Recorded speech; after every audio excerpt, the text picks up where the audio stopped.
Pagod ka na ba sa mamantikang ulam? Subukan mo ito. Ginisang gulay na may bagoong. Simple pero siksik sa sarap.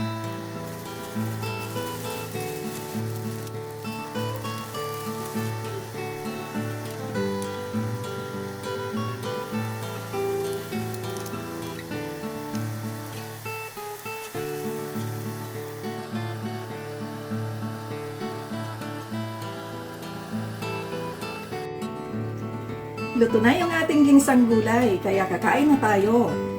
Mana natin. Kain tayo ng maraming gulay. Yan.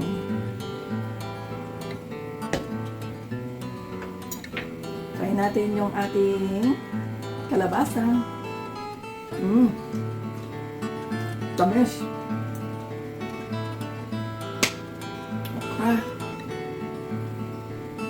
Tamis talaga. Wala lang ang palaya. Wala tayong nabiling available na ang palaya. Yung aking beans. Beans ang binili ko kasi wala ring tindang sitaw. Yan, ganyan talaga.